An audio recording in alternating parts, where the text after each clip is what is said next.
Hello everyone, welcome to another edition of Color with me. Now, here I am painting this beautiful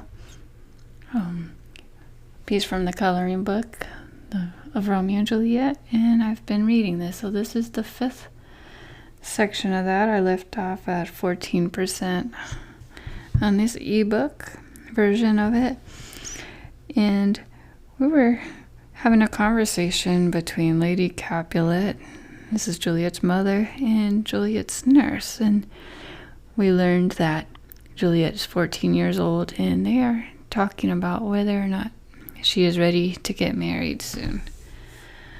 So without further ado, I'll continue this reading. Lady Capulet, enough of this. I pray thee hold thy peace. Nurse, yes, madam. I cannot choose but laugh to think it should leave crying, and say aye.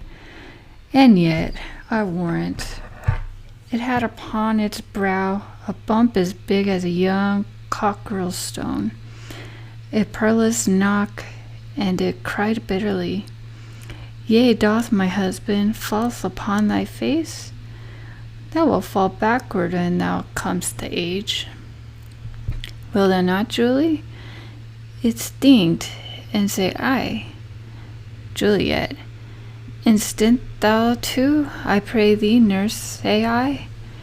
Nurse, peace, I have done. God mark thee to his grace. Thou wast the prettiest babe that e'er I'd nursed, and I might live to see thee married once. I have my wish.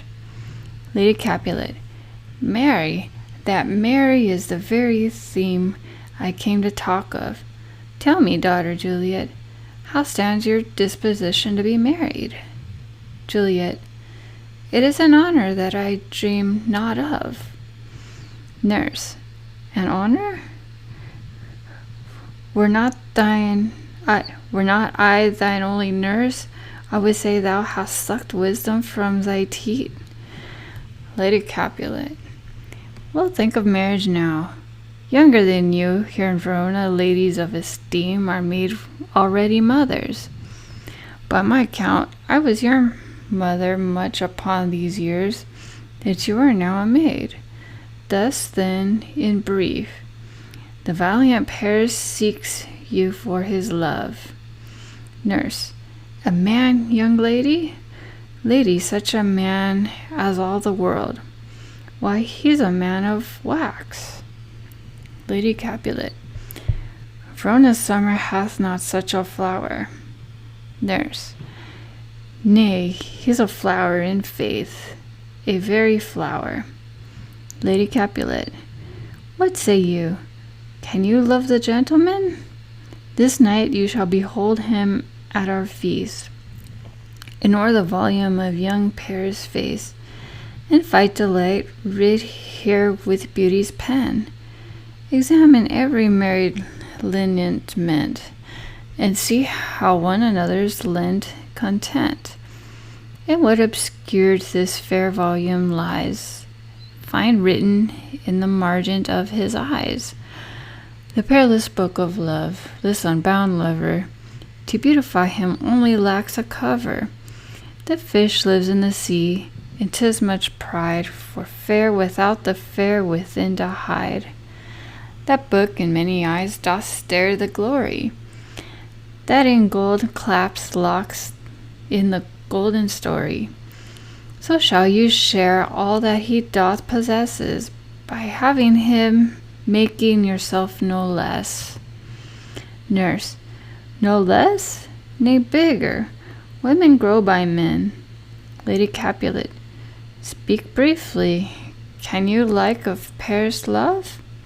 Juliet, I'll look to like, if looking liking move, but no more deep I will indart mine eyes, than your contest gives me strength to make it fly. Enter a servant. Servant, Madam, the guests are come, supper served up. You called, my young lady asked for, the nurse cursed in the pantry, and everything in extremity. I must hence wait. I beseech you follow straight. Lady Capulet, we follow thee. Exit servant. Juliet, the country stays. Nurse, go girls, seek happy nights to happy days. Excellent. Scene 4. A street. Enter Romeo, Mercutio, Benvolio, with 5 or 6 maskers, torch-bearers, and others. Romeo. What, shall this speech be spoke for our excuse? Or shall we on without apology? Benvolio. The date is out of such prolixity. We'll have no Cupid hoodwinked with a scarf, bearing a Tartar's painted bow of lath, scarring the ladies with a crow-keeper. Nor no without book prologue faintly spoke after the prompter for our entrance. But let them measure us by what they will. We'll measure them, measure, and be gone. Romeo. Give me a torch. I am not for this ambling. Being but heavy, I will bear the light. Mercutio. Nay, gentle Romeo, we must have you dance. Romeo. Not I, believe me. You have dancing shoes with nimble soles. I have a soul of lead, so stakes me to the ground I cannot move. Mercutio. You are a lover. Borrow Cupid's wings and soar with them above a common bound. Romeo. I am too sore and pierced with a shaft to soar with his light feathers, and so bound I cannot bound a pitch above dull woe. Under love's heavy burden I do sink. Mercutio. And to sink in it, should you burden love too great oppression for a tender thing? Romeo. Is love a tender thing? It is too rough, too rude, too boisterous, and it pricks like thorn. Mercutio. If love be rough with you, be rough with love. Prick love for pricking, and you beat love down. Give me a case to put my visage in. Putting on a mask. A visor for a visor. What care I what curious eye doth quote deformities? Here are the beetle brows shall blush for me. Benvolio. Come, knock and enter, and no sooner in, but every man betake him to his legs. Romeo. A torch for me. Let wantons light of heart tickle the senseless rushes with their heels. For I am proverbed with a Grandshire phrase, I'll be a cradle holder and look on. The game was ne'er so fair, and I am done. Mercutio. Tut, done's the mouse, the constable's own word. If thou art done, we'll draw thee from the mire of this Sir Reverend's love, wherein thou stickst up to the ears. Come, we burn daylight, ho! Romeo. Nay, that's not so. Mercutio.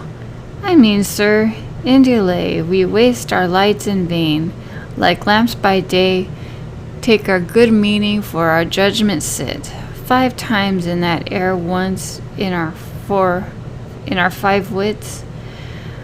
Romeo. And we mean well, in going to this mask, but 'tis no wit to go. Mercutio. Why, may one ask? Romeo. I dreamt a dream tonight. Mercutio. And so did I. Romeo. Well, what was yours? Mercutio. That dreamers often lie. Romeo. In bed asleep, while they do dream things true. Mercutio. Oh, then I see Queen Mab hath been with you. She is the fairest wife, and she comes in no shape bigger than an agate stone. On the forefinger of an alderman, drawn with team of little Adamites, athwart men's noses as they lie asleep. Her wagon spokes made of long spinner's legs, the cover of the wings of grasshoppers, her traces of the smallest spider webs, her collars of the moonshine's watery beams, her whip of cricket's bones, the lash of film, her wagoners a small gray-coated gnat, not half so big as a round little worm, pricked from the lazy finger of a maid. Her chariot is an empty hazelnut, made by the joiner's squirrels of old grub. Time out, O mind, the veriest coachmakers, and in this state she galloped night by night through lovers' brains, and then they dream of love. O couriers' knees that dream on courteous straight. O lawyers' fingers who straight dream on fees. O ladies' lips who straight on kisses dream, which oft the angry Mab with blisters plagues, because their breath with sweet meats tainted are. Sometimes she gallops o'er a carrier's nose, then dreams he of smelling out a suit, and sometimes comes she with tithe pigtails, tickling a person's nose as it lies asleep, then dreams of another benefice.